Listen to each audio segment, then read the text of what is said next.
राधे राधे। मैं आज आप लोगांना एक बहुत ही ज्ञानवर्धक कहानी सुनाबा वाली छूँ।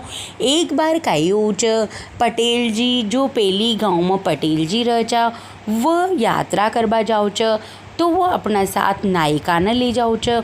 वो नायिका सुख च कि भाई चाल आपन यात्रा करवा चाला। तब नायिका च कि भाई पटेल जी मुँह तांगे साथ चालू तो सही, लेकिन रास्ता में जी कहानी को मुँह अर्थ पूछूं वो कहानी को आप न मारते अर्थ बतानी पड़ेगो, नहीं तो मुँह वापस आ जाऊं। तब पटेल जी कहा हाँ नायिका तू चाल तो सही, आपन यात्रा करेंगा और पहले लोग बाग पैदल ही यात्रा करचा। पहली तो सारी सुख सुविधा छी कोई न, तो पहले लोग बाग पैदल यात्रा करचा और हर गांव में हर रात उन्हें रोकनी पड़चो। तो पटेल जी और नाई को अपना ज़रूरत का सामान लेकर एक घोड़ा पर लाद कर और चालच। तो चालता चालता वहाँ शाम पड़ जाओ च। तो पटेल जी खच कि भाई नायिका जा तू पास वाला गांव में जा और दाल चावल और आटो लेकर आ जा, तो अपन यहीं भोजन बनाऊंगा और रात यहीं बिताऊंगा। तो नाई को जाओ च तो देख च कि गाँव का चौक में एक बूढ़ो सो गरीब वृद्ध इंसान दिख च। उसके साथ एक बहुत ही गरीब इंसान खड़ो रह च और वो राज्य को एक राजो खड़ो रह च। एक तरफ तो एक गरीब इंसान खड़ो रह च, उनके पास उको साथी ही कोई गरीब इंसान खड़ो रह च, और दूसरी तरफ एक राजा को कंवर खड़ो रह च।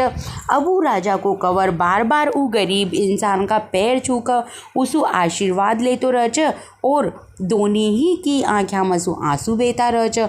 अब तो नाई जल्दी सामान खरीद च और फटाफट आओ च और कह च कि भाई पटेल जी आप न हमारी बात को अर्थ बतानी पड़ेगो, ना तो मुँह तो यहाँ से ही आपके साथ चल जाऊँ, आप न छोड़ यहीं सु गाँव में चल जाऊँ।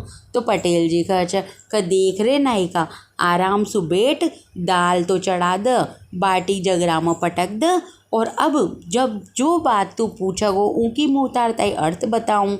तब नाई खच कि देखो महाराज मुँह जब गयो गाँव में तो मैंने देखो कि एक बुजुर्ग इंसान खड़ो च, उनके पास एक गरीब इंसान और खड़ो च, और दूसरी तरफ एक राजा को कंवर यानी कि राजकुमार खड़ो च, और राजकुमार वो वृद्ध गरीब इंसान का पैर छूरो च बार बार काम, और दोनों की आँखों में सु आंसू बहता जा रहा च। तो मारे यह बात समझवा में आई कि वो एक राजा को कंवरों का वो गरीब इंसान का पैर क्यों छूरो चो और छू तो रोचो, तो वहाँ दुनिया के आँखों में सु आंसू क्यों बह रहा चा। ये बात को तो आपने मारते अर्थ बतानी पड़ेगो। तब पटेल जी कह कहाँ ये बात को तो उतारते अर्थ बताऊँ, तू बैठ जा शांति सु।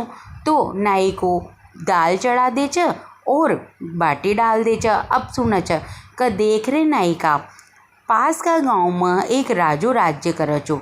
ऊ राजो वस्या तो सर्व गुण संपन्न चो, पण ऊक ताई अहंकार चो। ऊ सोचे चो कि मुँह ही सब कुछ चू, मारी वजह से ही मारी प्रजा खुश च और मारी वजह से ही मारी प्रजा न सब कुछ मिल रो च। तो वो अपना आप पर अहंकार कर चो। और ऊ राजा का दो पुत्र चा, जो बड़ो बेटो चो ऊ जयराम चो और छोटो बेटो चो जो विजयराम चो। तो बड़ो बेटो चो जो वो तो चापलूस चो, वो हमेशा ही अपना पिताजी की तारीफ पातो रह चो और तारीफ करतो रह चो हमेशा ही, और मतलब हर चीज़ को आनंद लेतो रह चो। और जो छोटो बेटो चो विजयराम वो बहुत ही मेहनती चो और वो अपना भाग्य पर विश्वास रखबा वालो चो, भगवान में आस्था रखबा वालो चो।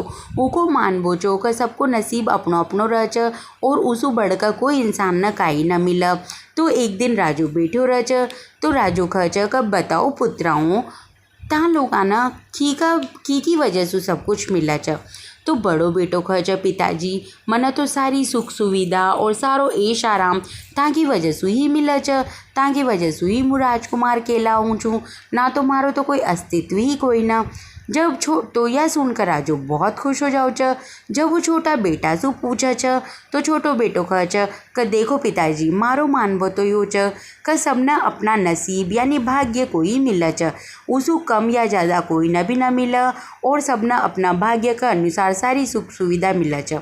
तो यह सुनकर राजू बहुत क्रोध में हो जाओ च और अपना छोटा बेटा न वहाँ से निकाल दे च क जा तू मारो पुत्र केलाबा के लायकी कोई न और जा तन तारा भाग्य पर अतनो ही घमंड च तो जा मुँह तने यहाँ से निकालू छूँ। अब तू न राजकुमार च न काई देखू छू देखा तू काई कर च। यह केक ऊ अपना छोटा बेटा न वहाँ से निकाल दे च। जो छोटो बेटो रचे विजयराम ऊ चालतो चालतो जंगल में पहुँचे च और एक पेड़ के नीचे थक कर बैठ जाओ च। अतनी ही देर में थोड़ी ही देर हो च अतनी ही देर में सामने से एक शेर लंगड़ा तो वहाँ दहाड़ तो आतो रह च। तो पहली तो उन्हें डर लाग च कि भाई यो शेर कहाँ से आ गयो। लेकिन जब वो गौर से देखा च तो वो शेर लहूलुहान चो ऊका पंजा में एक बहुत बड़ो कांटो चुभ्यो हुयो चो या इस वो करारो चो। तो जो विजयराम चो उ शेर का पास जाओ च और प्यार से उसका सिर पर हाथ फेरा च तो शेर भी उकी तरफ से बहुत ही करुणामय से देखा च। तो जो विजयराम चो उका पंजान सहला तो व्यो वो कांटो निकाल च और कांटो निकाल कर जैसे ही कांटो निकाल च तो शेर वो दर्द से मुक्त हो जाओ च। और थोड़ी देर बाद जब विजयराम वहाँ से जावा लाग च तो शेर भी उका पीछे पीछे जावा लाग च। तो वो दोनों बहुत ही घना मित्र बन जाओ च और घना मित्र बन जाओ च। तो अब वो शेर विजयराम के साथ ही रहबा लाग्यो। जटी जटी राजकुमार विजयराम जाओ जटी जटी शेर भी उनके साथ जाओ। तो ऐसा करता करता थोड़ा ही दिनों च वो साथ में रहबा लाग जाओ च। तो पास का ही एक राजा को राज्य छो तो वो राजो उस दिन शिकार पर आयो हुयो छो वहाँ के साथ कुछ ही सैनिक चा। तो जब वो शिकार पर आया हुआ चा तो पड़ोसी राज्य ऊ राजा के ऊपर हमलो कर दे च और ऊ राजा का कोई पुत्र भी कोई न चो। तो जैसा ही वह हमलो करे च और राजा ने मारबा लाग च तो विजयराम और ऊ शेर एकदम से वहाँ न आकर ऊ राजा ने बचा ले च और शेर और विजयराम मिलकर दोनों सारा सैनिका ने मार दे च और राजा ने बचा ले च। तब राजू कह च कि भाई तुम कौन च और यहाँ जंगल में ई शेर के साथ काई कर रो च। तब विजयराम पूरी कहानी सुनाओ च कि भाई मारा पिताजी ने इसलिए मारता यहाँ अपना राज्य से निकाल दो और यो शेर मारो मित्र च और मुँह यहीं पर हूँ चू जंगल में। तब वो राजो कह च हे पुत्र आज तन हमारी जान बचाई च और मारा कोई पुत्र भी कोई ना तो तू मारे साथ चाल मुँह तना अपनो उत्तराधिकारी बनाऊँ और अपनो राज्य को कार्यभार तारा कंधा पर सौंपूँ।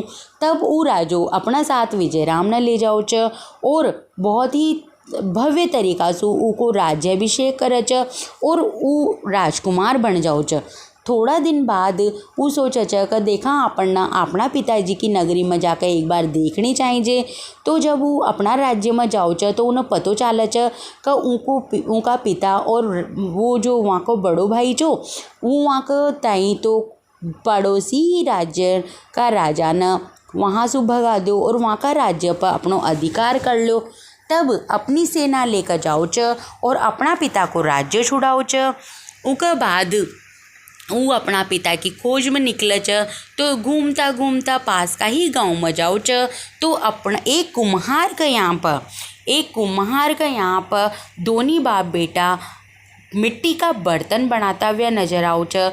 तब ऊ राजो जो विजयराम रह च अपना पिताजी की यह दशा देख कर और वहाँ का पेड़ छुए च और उनकी आँखें मसू और राजा की आँखें मसू आंसू बहे च।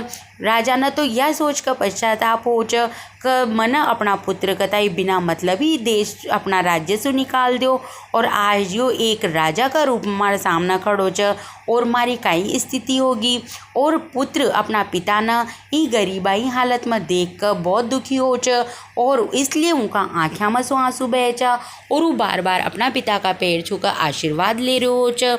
तब पटेल जी खेव च क देख नाई यही वा कहानी च तने यही चीज़ देखी ची। तो वो गरीब इंसान तो पिता छो और वो जो राजकुमार छो वो वहाँ को बेटो छो और जो दूसरो इंसान छो वो वहाँ को बड़ो बेटो छो। तो यही वा कहानी च और यह कहानी अब तो तना समझવામાં आगी ना कि वो बार बार पैर क्यों छू रहा चा। तो यह भाग्य की कहानी च। इंसान न अपना भाग्य और नसीब से ज़्यादा या कम कोई न भी न मिले। सब न नसीब अपना अपना नसीब के अनुसार सब न मिला च। अगर यह कहानी आप लोगों ने पसंद आई हो तो इन्हें लाइक शेयर और सब्सक्राइब ज़रूर कर दें। धन्यवाद।